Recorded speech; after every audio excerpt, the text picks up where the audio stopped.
Bem-vindo a um novo episódio de Jogo Caminhos. Eu sou o Esteban Santarro e, como sempre, estou acompanhado da Catarina Ribeiro.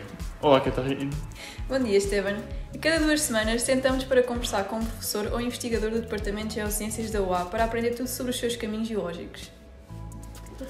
Neste episódio, estamos com a professora Cristina Bernardes para conversar um pouco sobre o seu percurso académico e sobre as realizações da sua carreira.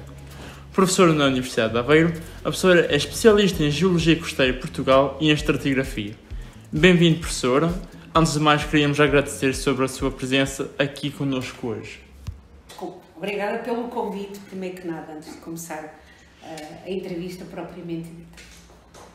Professora, indo direto já ao assunto, acho que neste temos muitos tópicos para abordar consigo. A professora concluiu o seu doutoramento em Geociências em 1992 na Universidade de Aveiro. No entanto, já ouvimos falar entre colegas de curso que o desejo da professora nem sempre foi de seguir o curso de Geologia, mas sim que no início pretendia seguir o curso de Medicina. O que é que mudou a sua decisão? Bem, eu creio que ter inicialmente pensado em Medicina, eu não tenho nenhuma razão para isso. Eu pensei em Medicina como acho, agora visto retrospectivamente, como teria pensado noutro curso qualquer. Porque realmente eu acho que era jovem, não conhecia na realidade o que é que os outros cursos me poderiam dar e também tenho que reconhecer que havia uma certa pressão familiar para que eu seguisse uma das, isso agora talvez não ocorra na atualidade, mas antigamente uma das profissões que seria ou médico, ou advogado, ou engenheiro. E eu, não sei, abracei o sonho da medicina, mas não era muito convicto, tanto mais que quando eu me candidatei tive que pôr os pares de cursos / universidade, eu realmente pus medicina em Lisboa e em Coimbra e a seguir geologia. Portanto, não tem muita lógica, se calhar o mais lógico teria sido posto farmácia ou biologia e depois eventualmente geologia, não. Portanto, foi uma candidatura assim um pouco nonsense, porque pus medicina, porque se calhar precisamente eu acho que os meus pais me pressionaram um pouco relativamente ao curso, que eu, bom da verdade, eu não ia ter jeito nenhum. Porque quando eu penso, e isto é quase como uma anedota ou uma piada, que me obrigaram no secundário a abrir um coelho e um pombo, e eu fiquei tão impressionada que eu, desde logo, abrir pessoas também não estaria nos meus horizontes. A professora disse há bocado que começou os seus estudos na Universidade de Coimbra e de Lisboa e que depois veio para a Universidade de Aveiro. O que é que incentivou esse desejo ou depois continuar nessa universidade? Bom, eu não iniciei o curso em Lisboa, eu fiz a licenciatura em Coimbra. Okay. Portanto, entrei em Coimbra e eu candidatei-me, fui a Lisboa e a Coimbra. Certo. Porque, portanto, quando nós concorríamos, tal como agora acontece, a várias universidades. E eu concorri realmente a Coimbra, onde me licenciei, portanto, era uma licenciatura de 5 anos, e depois, ao acabar o curso, há que procurar emprego. E na altura, a Universidade de Aveiro estava a recrutar docentes, em particular o Departamento de Geociências, docentes, e eu candidatei-me e fiquei. Eu já conhecia Aveiro, porque é próximo de Coimbra, e vivi durante 5 anos em Coimbra. Era uma cidade que me agradava de sobremaneira, tanto mais porque era agradável e principalmente o clima. Eu sofri muito em Coimbra com o calor, e em Aveiro as coisas eram mais amenas e eu pensei, por que não? É um sítio para trabalhar tão bom como o outro e acho que não me arrependo absolutamente nada em ter ficado em Aveiro, ter escolhido ter ficado em Aveiro. Tive hipóteses depois, mais tarde, de mudar de cidade, obviamente na área da geologia, mas não. Escolhi Aveiro e aqui estou. E você decidiu ficar aqui, então? E decidi ficar aqui, entretanto, claro, uma pessoa vai criando raízes, entretanto comprei casa, portanto, o percurso normal, que há uns anos atrás era normal entre os jovens, agora já nem tanto, não é? Porque as coisas já não são tão fáceis hoje em dia e eu sou também, já não é tão... Eu acho que agora os jovens são mais aventureiros e acho que ainda bem. Se vocês agora me perguntassem se eu voltasse atrás, o que é que eu faria diferente? Olha, uma dessas coisas, ser mais aventureira do que fui, e na altura eu já era, acho eu, mas devia ter sido mais aventureira. Portanto, e isto para dizer que fui ficando e fui-me acomodando a algo que foi-me facilitado, porque foi fácil arranjar uma profissão na área que eu tinha escolhido, na área de que eu gostava muito e numa cidade que eu também gostava, portanto estavam reunidas as condições e depois uma pessoa vai-se, ao fim e ao cabo, acaba por se ir acomodando. Certo. A professora dedicou a sua carreira ao estudo do litoral português, das suas praias, dos riscos que estas enfrentam. Qual foi a razão da escolha desta especialização na sua carreira? Bom, eu não me dediquei a 100%, porque no início da minha carreira, portanto, como assistente, estagiária, e depois tive que fazer as chamadas provas de passagem a assistentes, as chamadas provas de aptidão e capacidade científica, era uma coisa assim. E o doutoramento, portanto, isto tudo totaliza cerca de 5 ou 6 anos, portanto, entre uma coisa e outra. Eu dediquei-me à estratigrafia e sedimentologia, portanto, realmente a minha área de eleição era a estratigrafia e sedimentologia, algo que depois do doutoramento eu ainda continuei a fazer por mais uns 4 ou 5 anos, só que paralelamente comecei a trabalhar em geologia costeira. Comecei a trabalhar por o desafio do professor Alveirinho Dias, que é uma referência a nível da geologia costeira, que na altura vinha a Aveiro, ele estava em Lisboa, e vinha a Aveiro dar aulas ao mestrado em Ciências do Mar. A Aveiro foi uma das pioneiras a estudar as questões do mar e a ter um mestrado integrado com a biologia, a química, a física e a geologia na área das ciências do mar. E o professor Alveirinho vinha dar aulas e aliciou-me, no bom sentido, obviamente. Mas porquê é que tu não vens? Seria bom começar-se a desenvolver aqui na Universidade de Aveiro algo relacionado com o mar, tanto mais que nós temos aqui um laboratório natural que é a Laguna, portanto, em que temos praias, temos a laguna, temos sistemas de ilhas barreiras, temos uma grande variedade de ambientes costeiros e realmente a geologia não tinha aqui ninguém, a biologia já tinha pessoas a trabalhar na laguna, a física começava a ter, a química também e a geologia não. Então ele lançou-me esse reto e eu, sem querer, devagarinho, fui entrando na geologia costeira e de repente nós sempre tivemos que concorrer a projetos de investigação para desenvolvermos o nosso trabalho e, de alguma forma, financiar as nossas atividades científicas.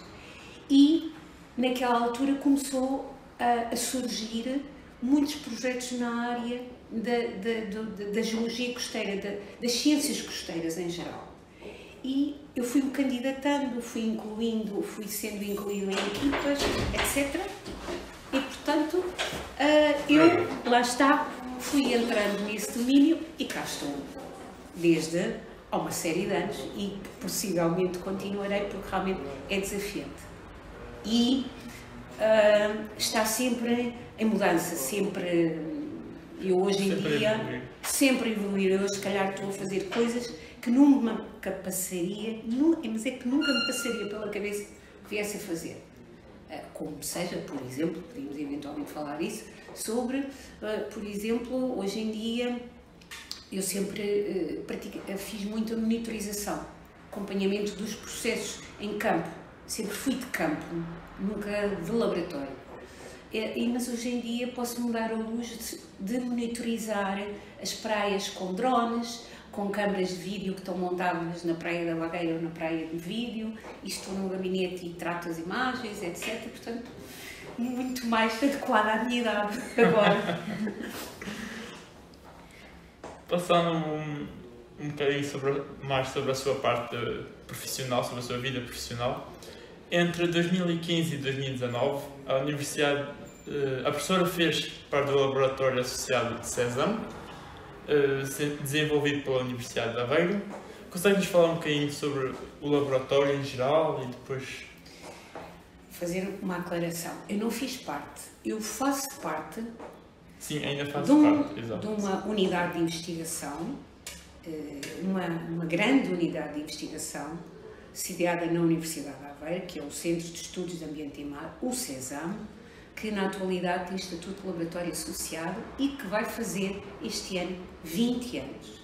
Portanto, eu estou desde a fundação até à atualidade, faço parte de um grupo misto, dedicado à parte costeira, e eu digo parte porque é um grupo que integra elementos das geociências e da física, que se dedicam a questões relacionadas com a dinâmica dos processos costeiros, obviamente em ambientes costeiros. E, portanto, a minha atividade é desenvolvida em linhas de investigação que têm sofrido ligeiros ajustamentos ao longo destes 20 anos e que tenta promover o mais possível estudos pluridisciplinares. E, portanto, daí eu estar ligada aos colegas da física. Claro que pontualmente temos parcerias com a biologia, com a química, já tenho trabalhado com uns e com outros, com o planeamento, porque esta é uma unidade de investigação que está sediada em 5 departamentos, que é a geologia, a química, a física, a biologia e o planeamento, o ambiente e o departamento de ambiente. E, portanto, eu tenho colaborado com quase todos os departamentos, não obviamente com todas as pessoas, porque nós somos cerca de 300, é muita gente, 200 e tal pessoas doutoradas, fora agora os alunos de doutoramento e de mestrado, etc. Mas tenho colaborado com alguns colegas, obviamente quando podemos fazer estas pontes e estas parcerias, e eu acho que é um projeto interessante que poderia eventualmente ser melhorado. Sim, poderia, mas nós, sinto-me bem, estamos enquadrados e creio que é uma das unidades de investigação que é uma das, não estou a dizer que é a única, que promove a projeção da Universidade de Aveiro, não só a nível nacional, mas também internacional. A professora faz também parte do projeto científico Suntrack, também chamado Alimentação Artificial das Praias, uma metodologia integrada de suporte à gestão litoral. Qual é a importância deste projeto para a manutenção das praias e do litoral português? Bem, este projeto é um projeto financiado pela Fundação para a Ciência e Tecnologia e é um projeto que tentava estudar a dinâmica dos sedimentos ao longo da costa, sedimentos esses que seriam colocados, ou que são colocados na praia. Hoje em dia fala-se muito hoje em dia, sim, já há muitos anos, aliás, desta parte que se fala muito na intervenção do litoral, em obras pesadas de engenharia, e agora nós estamos a falar concretamente em obras ligeiras de engenharia que passam por, como é que se diz, operações que tendem a trabalhar com a natureza e não contra a natureza.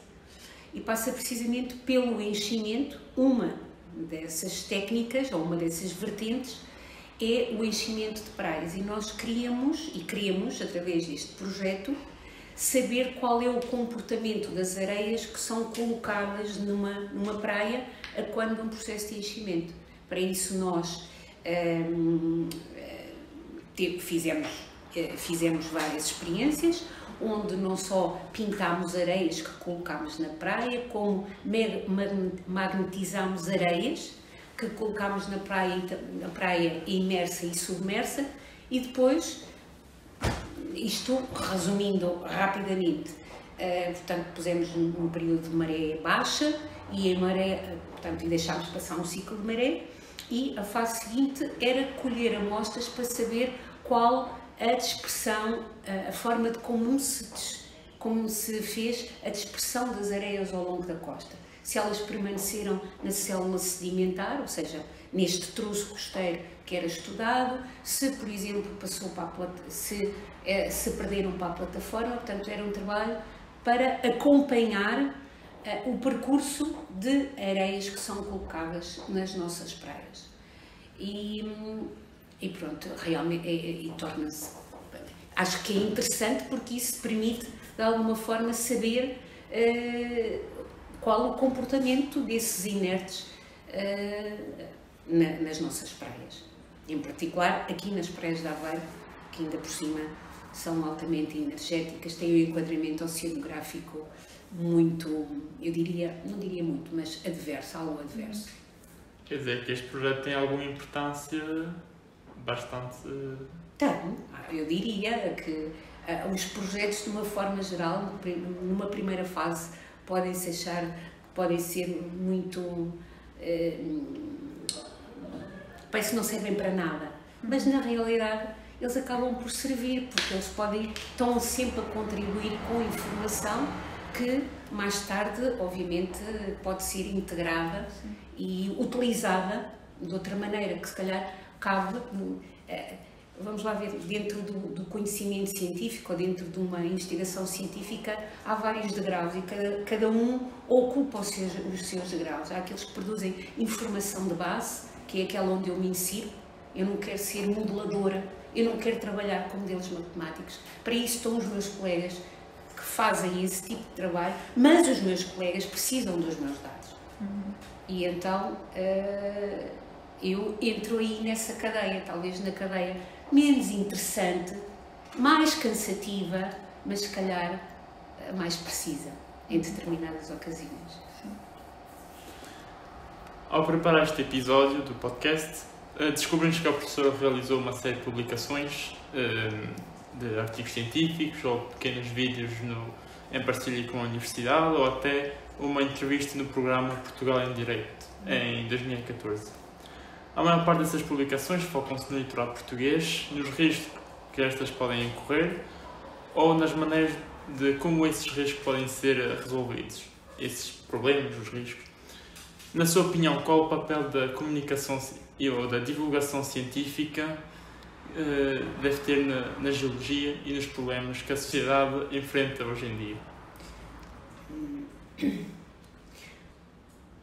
Perguntou-me dos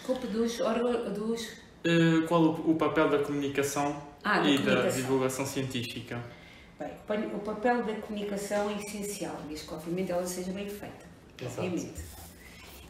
E isso é uma maneira de chegar a mais público, de uma forma mais generalizada, sempre e quando, tal como eu dizia, for bem feita e a mensagem for transmitida de uma forma simples, coerente, portanto clara, melhor dizendo, mas obviamente com conteúdo. Eu realmente participei em vários programas de televisão, vocês citaram aí esse do Portugal em Direto, mas também participei, não sei em quantas entrevistas, em artigos de opinião. Realmente a minha componente de comunicação pode não ser a melhor, mas tentei dar o meu melhor para contribuir para uma coisa que se chama a iliteracia científica. As pessoas conhecem muito pouco realmente, eu acho, não sei, talvez as coisas agora estão, não sei, sim, as coisas agora estão diferentes porque as pessoas também têm acesso a mais informação. Agora não vamos discutir que tipo de informação, mas têm acesso a mais informação. E a mensagem tem que ser, temos que passar a mensagem, porque os problemas dos riscos costeiros, que foi isso que ao fim e ao cabo vocês levantaram, os problemas da erosão costeira, dos riscos costeiros e e muitas vezes das interferências que nós, entendido como o homem, faz sobre os sistemas costeiros, têm impactos que podem ser muito negativos. E as pessoas têm que estar alertadas e têm que conhecer minimamente aquilo que se passa. Por exemplo, quando se reivindica, há que fazer aqui um esporão, há que fazer aqui um enrocamento, mas as pessoas realmente sabem quais são os impactos da construção, por exemplo, de um esporão e de um enrocamento. Eu não estou a dizer que não se deva fazer, se calhar é o último recurso, em algumas situações é o último recurso a fazer, mas as pessoas realmente não sabem os impactos, e quando estou a falar de impactos, não é só da construção, mas depois da manutenção ao longo do tempo. Há uma série de assuntos, de matérias que a população em geral, e com isto, e fico bem claro, não estou aqui a falar em grandes questões científicas, não é isso que se pretende, mas o esclarecimento acerca do que é, sim senhora, esta solução é boa, mas isto é bom por isto, isto e isto, mas também pode ser má ou menos boa por isto e isto e isto. Portanto, é manter as pessoas informadas, e é nisso que os órgãos de comunicação são bons, informar as pessoas, obviamente de uma forma objetiva e séria. E acha que a sociedade está atenta a esses problemas e aos avisos feitos pela comunidade científica? Não sei, às vezes tenho muitas dúvidas. Pois. Porque isso depende das prioridades de cada um. O problema é esse. Portanto, se for no nosso quintal, a gente tem, ai meu Deus, que vai-nos cair aqui o céu. Agora, se for ali no quintal do vizinho, olha, coitado. Portanto, isto é muito relativo. Eu não queria ser injusta e dizer, não, as pessoas não estão nada desinteressadas. Não, eu acho que as pessoas se interessam, mas depois também interessam, mas depois não se envolvem realmente, não lutam pelas coisas, e lá está, é ali no vizinho é ali no vizinho ao lado, aqui não acontece nada, tudo bem. Portanto, eu não às vezes parece-me que elas se interessam, por exemplo, quando há as sessões de esclarecimento, como eu fui várias vezes, discussões agora já nem tanto, mas antigamente havia, por exemplo, estou-me a lembrar que havia uma associação de amigos ali da Vagueira, onde eu fui várias vezes esclarecer qual era a importância, melhor dizendo, não a importância, mas o que era os aspectos positivos e negativos do enrocamento que eles tinham ali à frente. Depois falava-se em fazer um quebra-mar destacado, qual eram as vantagens e as desvantagens do quebra-mar destacado. Quer dizer, as pessoas, lá está, e havia sempre muita gente a assistir, mas isso eram pessoas que estão diretamente envolvidas, vivem na Vagueira e sentem na pele os problemas, e essas sim interessam-se. Agora, se viermos aqui para Aveiro, se calhar as pessoas já não estão tão interessadas, porque estão longe. E, portanto, se o mar galgar na sequência de um temporal, atinge as pessoas da Costa Nova e da Barra, e as de Aveiro não são atingidas. São atingidas porque isso dá-lhes logo motivo para que no fim de semana seguinte vão lá de carro ver o que é que o mar destruir. E então há os mirones e as fotografias, e que pena não ter sido em direto, porque ficava melhor naquilo que nós pomos no Facebook. Mas vocês estão-se a rir, mas eu corro hoje em dia. Não é preciso. Realmente. Eu sei porque, olha, o último temporal que destruiu o cordão dunar da Barra e da Costa Nova foi em 2014.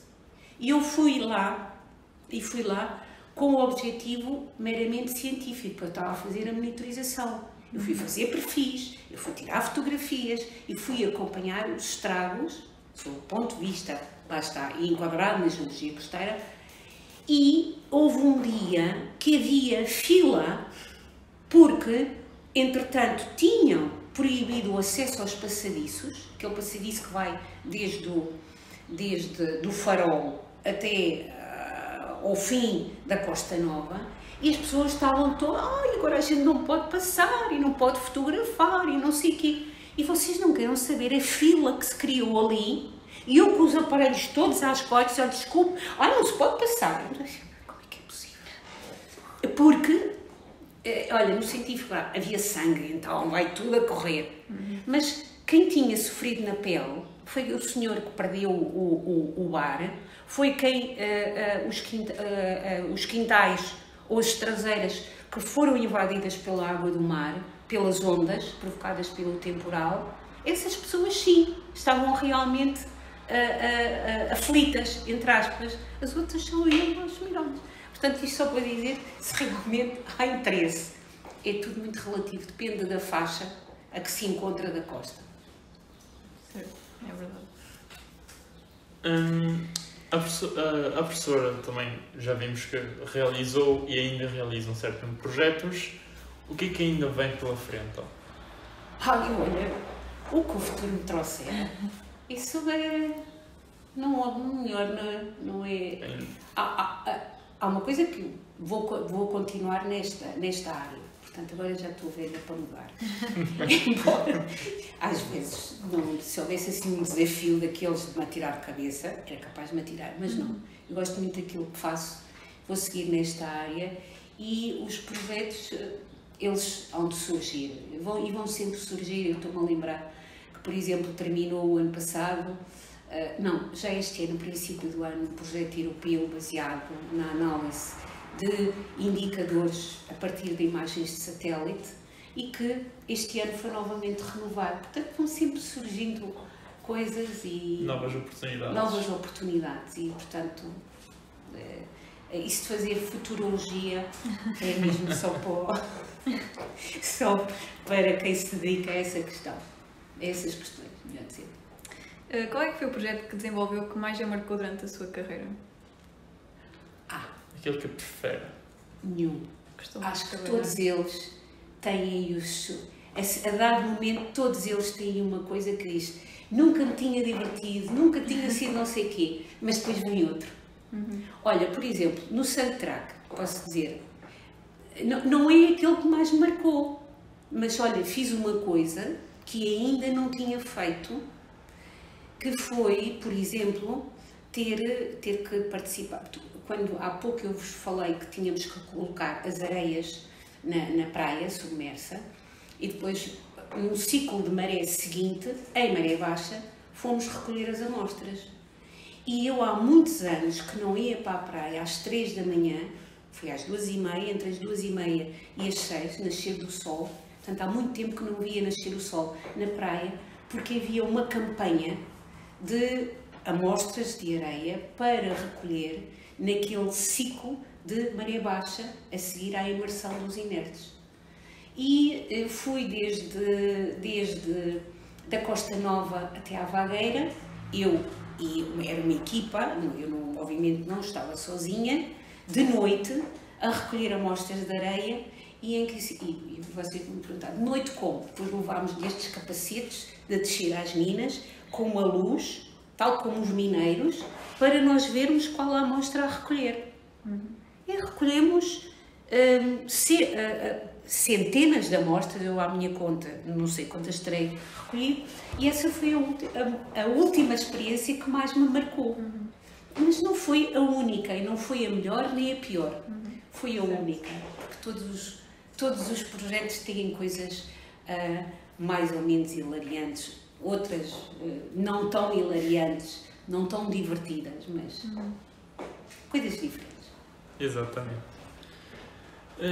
Temos um novo segmento do nosso podcast, onde os alunos do curso de Geologia podem fazer as suas perguntas para a professora e através das nossas redes sociais. A primeira pergunta feita foi: qual a importância de um geólogo na sociedade? Obviamente vocês estão a fazer uma pergunta a alguém que... O que é que vai dizer? Que não tem importância nenhuma. Não. obviamente que vou dizer que tem uma importância, tem uma grande importância, e a importância, no meu entender, tem vindo a alterar-se ao longo dos tempos. Obviamente porque, por exemplo, estou-me a lembrar que os geólogos, no século passado, na década de 50, 60, 70, tiveram um papel muito importante, por exemplo, na pesquisa de hidrocarbonetos, nomeadamente, pronto, gás natural e petróleo. Hoje em dia, isso talvez não seja tão importante. Também o teve, por exemplo, na prospecção de georrecursos. Mas hoje talvez não tenha tanta importância, mas continua a se ter, por exemplo, na chamada economia circular. Portanto, na parte dos recursos, dos georrecursos, mas principalmente na exploração dos georrecursos e da sua sustentabilidade, que é bastante importante. Por exemplo, estamos a pensar na água, as questões relacionadas com a hidrologia e hidrogeologia. Um geólogo é extremamente importante. Quer dizer, o geólogo continua a ser importante em qualquer situação, desde sempre e quando o homem dependa dos recursos da terra. E a gente queira, quer não, a nossa civilização está baseada nos recursos naturais da terra. Hoje, talvez nós não precisemos tanto de pedras ornamentais, porque elas hoje podem-se fabricar, e fabricar está aí entre aspas, que fique claro, mas precisamos, por exemplo, de elementos raros. Portanto, continuamos a precisar de prospecção de recursos. Olha, falou-se muito do lítio. O lítio, a história do lítio ligava às matrizes de lítio, etc. Portanto, há uma componente geológica que vai permanecer mais a mais, lá está, porque nós temos toda a nossa sociedade baseada nos recursos da terra, que ainda por cima são finitos. E se não for um geólogo a dar a sua contribuição para uma gestão adequada desses recursos, muito rapidamente nós deixamos de saber o que fazer, não é? Certo. Uma outra pergunta que foi feita foi: o que devemos fazer enquanto geólogos face a uma sociedade tão fechada em relação às geociências? Eu não sei se a sociedade é fechada, se calhar voltamos outra vez à questão da iliteracia, não é? Realmente saber o que é a geologia. Às vezes eu pergunto, quando tenho uma oportunidade ou em conversa, porque é que a geologia não é tão atrativa? E as pessoas dizem: a geologia são pedras, aquilo não mexe, não diz nada.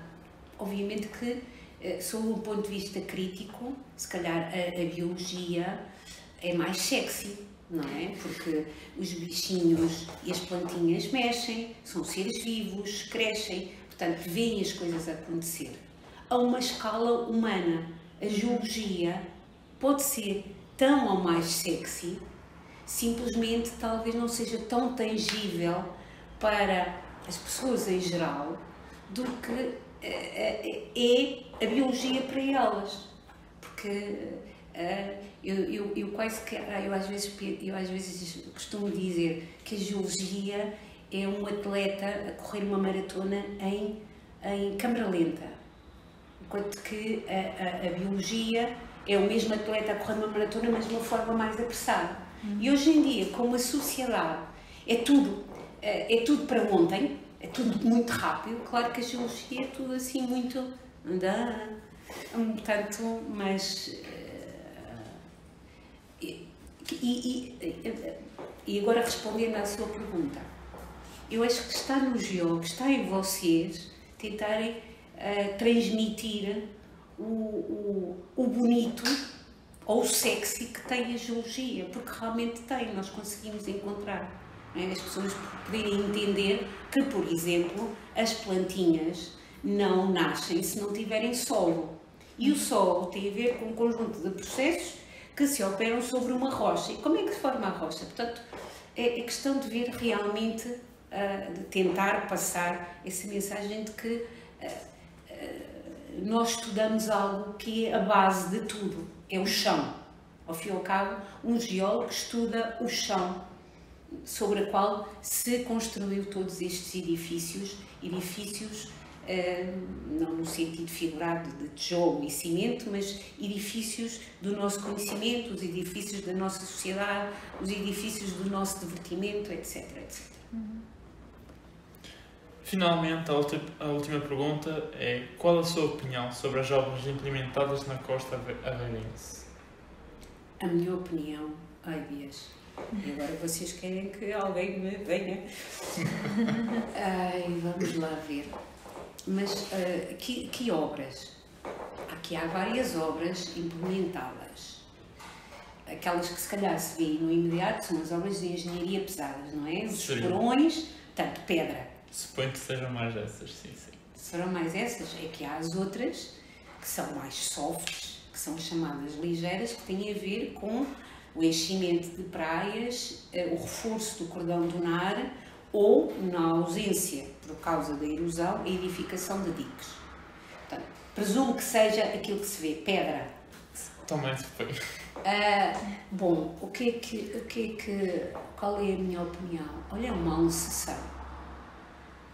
Talvez, aqui, as obras que existem aqui na zona de Aveiro são obras que foram construídas na década... Ui, vocês não eram nascidos?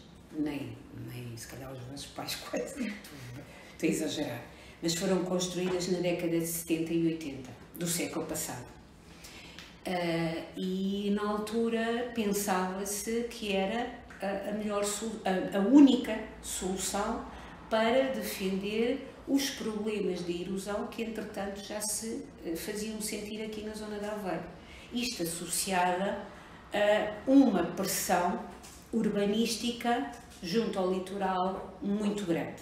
Portanto, a partir do momento em que depois nós nos instalamos e não deixamos os sistemas evoluírem naturalmente, eles não evoluem naturalmente porque encontram a nossa ocupação, há que fazer alguma coisa. E então, obviamente que nessa altura se apostou nestas obras de defesa de engenharia pesada, que são os porões, que são as estruturas perpendiculares à costa, e os enrocamentos, que são aquelas longitudinais à costa.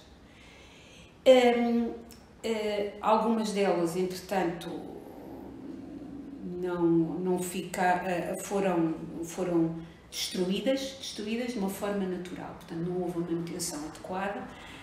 Agora, o número delas, o campo de porões que nós tínhamos, agora está reduzido para metade. Agora, por exemplo, entre a Barra e a Costa Nova, neste momento há 5 esporões, quando foram construídos eram perto de 10. Mas hoje em dia é um mal necessário porque, idealmente, se calhar nós poderíamos combater a erosão fazendo um enchimento contínuo das praias e o reforço do cordão dunar. Simplesmente nós não temos capacidade financeira nem locais de empréstimo para ir buscar esses inertes, portanto, para colocar de uma forma continuada na praia. Quer dizer que temos que procurar outras soluções, e as outras soluções são as obras de engenharia pesada, que, como eu vos disse, é um mal necessário. São aquelas que interferem mais com os processos naturais, mas também são aquelas que fornecem uma sensação de defesa maior, embora não seja na realidade, porque se houver um temporal, um enrocamento pode ser facilmente galgado por uma onda em regime de temporal. Não? O facto de termos ali um muro de pedra, portanto ali aquela defesa que nos vai proteger dos efeitos adversos de um temporal, mas realmente defende alguma coisa. E, portanto, atendendo à situação atual que nós temos no litoral, à falta de sedimentos que existem, não só aqueles que seriam necessários para alimentar as praias, mas também os sedimentos que não são transportados pelas correntes da deriva litoral, que alimentam as praias. E não são porquê?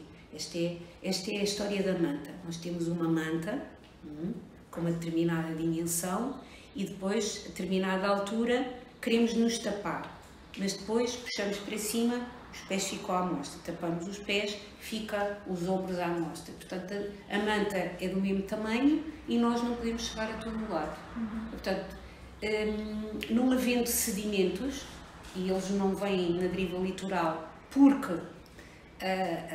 eles ficam retidos nas barragens, todos nós já sabemos,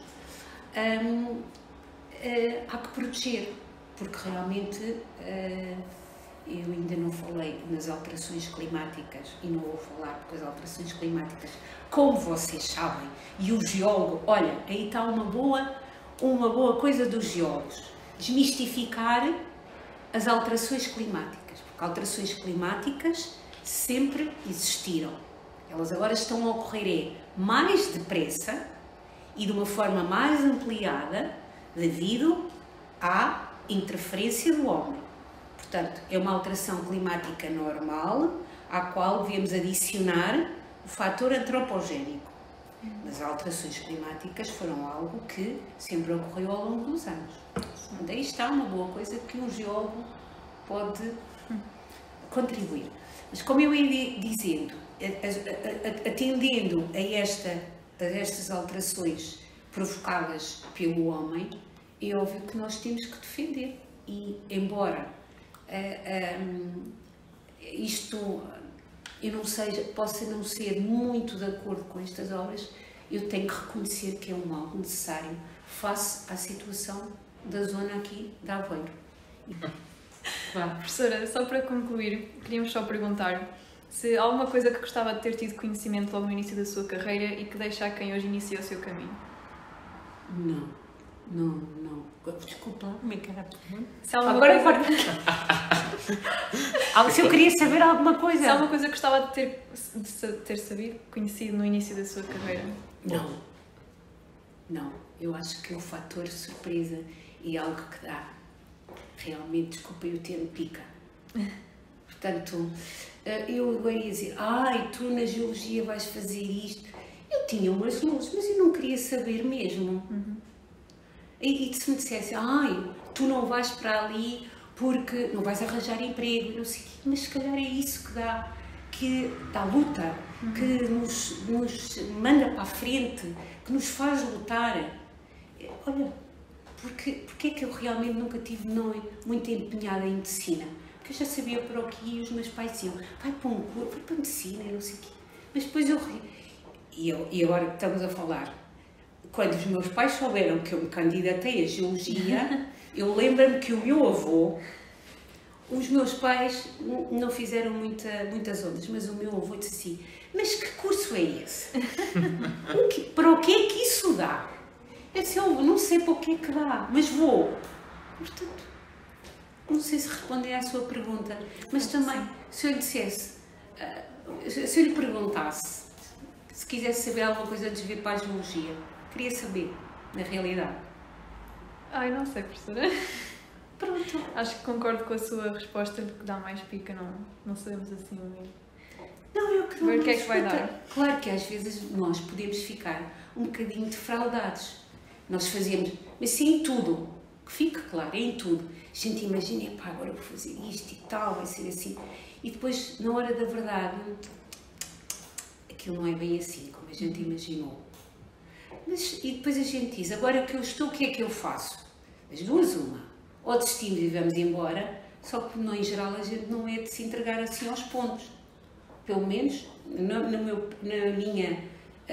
minha maneira de ser, o facto de aquilo não ser como é, ainda me dá mais